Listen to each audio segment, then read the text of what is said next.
मित्रांनो, काही मूर्ख माणसं हे स्वतःच्या हातानंच स्वतःच्या आयुष्याचं वाटोळं करत असतात. अशा सायको मूर्ख माणसांपासून आपण सावध असायला पाहिजे. या सगळ्या गोष्टी सांगण्याचं कारण म्हणजे आजची आपली कहाणी. मित्रांनो, एक 25 वर्षाचा मुलगा जो 8 तासांमध्ये 6 खून करतो आणि स्वतःहून पोलीस स्टेशनमध्ये हजर होतो. नेमकी काय आहे ही गोष्ट, आणि ही गोष्ट आपण आजच्या व्हिडिओमध्ये पाहणार आहोत. नमस्कार मित्रांनो, मी संदीप येनके पुन्हा एकदा एका नव्या वेगळ्या व्हिडिओमध्ये आपलं सगळ्यांचं स्वागत करतो. ही गोष्ट आहे केरळमधील तिरुअनंतपुरची. या ठिकाणी आफान नावाचा एक मुलगा हा संध्याकाळी 5 वाजता पोलीस स्टेशनमध्ये जातो आणि पोलिसांना सांगतो की अशा ठिकाणी मी 3 खून केलेले आहेत, त्याचबरोबर दुसऱ्या ठिकाणी मी 1 खून केलेला आहे आणि तिसऱ्या ठिकाणी मी 2 खून केलेले आहेत. अशा प्रकारे मी 6 खून केलेले आहेत. आणि अशा गोष्टी सगळ्या सांगत असताना तो बेशुद्ध पडतो, कारण हे सगळे खून केल्याच्यानंतर त्यानं स्वतःही उंदीर मारण्याचं औषध पिलेलं असतं. आणि मग पोलीस तो जो बेशुद्ध पडलेला आहे तो आरोपी त्याला दवाखान्यामध्ये घेऊन जातात. आणि त्याचबरोबर मग काही पोलीस त्यानं सांगितलेल्या पत्त्यावरती जातात आणि खरंच त्याने सांगितलेल्या गोष्टी खऱ्या आहेत का हे ते पाहतात. ते पहिल्या ठिकाणी जातात तर खरंच त्या ठिकाणी 3 डेड बॉडी त्यांना सापडतात. एक मुलगी असते 21 वर्षाची, ती खुर्चीवरती बसलेली असते मृत अवस्थेत, ती रक्ताळलेल्या अवस्थेमध्ये असते. त्याचबरोबर एक 8 वर्षाचा मुलगा हा जमिनीवरती पडलेला असतो, तोही रक्ताळलेल्या अवस्थेत असतो.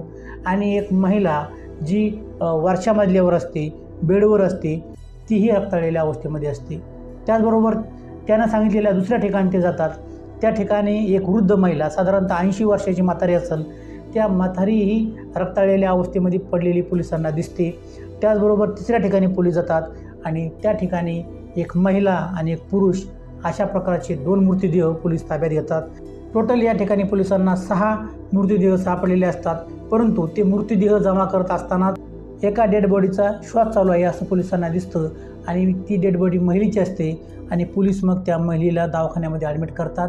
आणि असा हा जो सगळा क्राईम सीन आहे, नेमकं काय घडलं असावं आणि त्या मुलानं या सगळ्या 6 लोकांचे खून करण्याचा प्रयत्न का केलेला असावा, या सगळ्या गोष्टी जाणून घेण्यासाठी पोलीसही तो जो मुलगा आहे तो शुद्धीवर येण्याची वाट पाहत आहेत.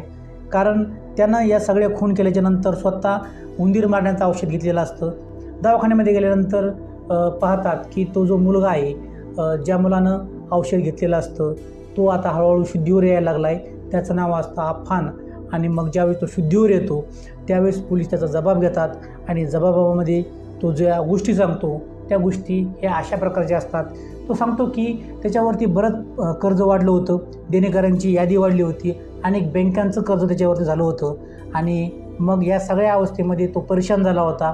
आणि मग तो त्याच्या चुलत्यांकडे पैशाची मागणी करतो. चुलतेही त्याला पैसे देत नाहीत आणि त्याची चुलतीही त्याला बरंच काही बोलते. त्याचबरोबर त्याची आजी असते, एका ठिकाणी राहत असते, म्हणजे दुसऱ्या ठिकाणी जी 80 वर्षाची म्हातारी सापडलेली असते ती त्याची आजी असते. आणि मग तो त्या आजीलाही पैसे मागतो, तर ती आजीही त्याला पैसे देत नाही. म्हणजे हे जे 3 लोक असतात, त्याची आजी आणि त्याचा चुलता आणि चुलती, हे 3 लोक त्याला पैसे द्यायला नकार देतात. आणि त्यामुळे या तिघांचा राग त्याच्या डोक्यामध्ये असतो. तो विचार करतो की ह्या तिघांनाही आता खून करून मी संपून टाकतो, मारून टाकतो, असं त्याच्या डोक्यामध्ये विचार येतो. परंतु तो मग विचार करतो की या तिघांना मी जर मारलं तर माझ्या घरच्यांचं काय होणार, माझ्या घरच्यांना मग पोलीस त्रास देतील किंवा यांना जेलमध्ये जावं लागेल. आणि त्यामुळं मग तो असं ठरवतो की त्याचे जे घरचे आहेत त्यांनाही आपण मारून टाकायचं. आणि मग या सगळ्या त्याच्या वेड्या विचारामध्ये तो त्याच्या घरच्यांनाही मारतो. या सगळ्या गोष्टीमध्ये पाहायला मिळतं की जी पहिलं घर असतं आणि पहिल्या घरी ज्या 3 डेड बॉडी सापडलेल्या असतात त्यामध्ये एक जी मुलगी असते ती 21 वर्षाची, ही त्याची गर्लफ्रेंड असते. त्याचबरोबर तो जो एक लहान मुलगा असतो तो त्याचा भाऊ असतो. आणि एक जी महिला असते वरच्या मजल्यावरती ती त्याची आई असते. या तिघांनाही त्यानं मारलेलं असतं. त्याचबरोबर ज्यांनी त्याला पैसे द्यायला नकार दिलेला असतो ती त्याची आजी एक वेगळ्या ठिकाणी राहत असते, त्या आजीचाही तो खून करतो. आणि त्याचे जे चुलती असतात त्यांचाही तो खून करतो. आणि हा सगळा प्रकार करत असताना त्यानं एका हातोडीचा वापर केलेला असतो.